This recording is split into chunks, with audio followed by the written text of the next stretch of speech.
सिवान तो घुमा दी दशहरा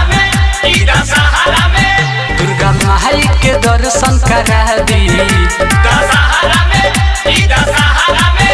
पंडाल बनल सिवान में बड़ी भारी कहीं तो चले के करी तैयारी घरे रहे मीना रही रउआ हर साल बहारा में सैया छपारा सिवान तो घुमा दी दशहरा में दुर्गा माई के दर्शन करा दी दशहरा में जय जय माँ जय हो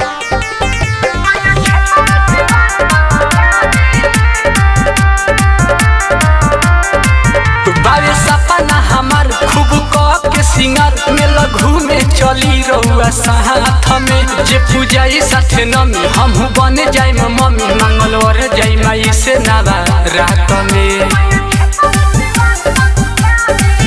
बावे सपना हमार खूब कप के सिंगर में लघु में चली रहुआ साथ में जे पूजाई साथे नमी हमहू बने जाई मम्मी मंगलवार जाई माई से नावा रात में घूमल जाई साथे पूरा रतिया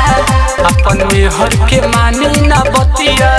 घरे आवल जाई राजा जी हो सुनी भिनु सहारा में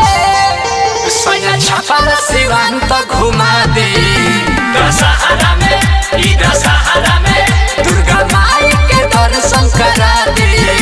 दशहरा में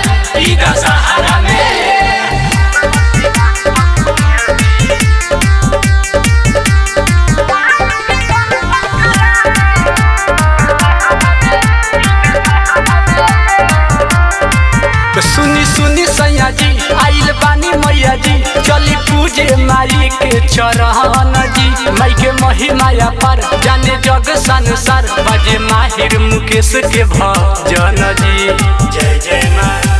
जय हो सुनी सुनी सैया जी आइल बानी मैया जी चली पूजे माई के चरण जी माई के महिमाया पर जाने जग संसार बजे एक निराला के भजन जी सिवान छपरा में भीड़ बड़ी होला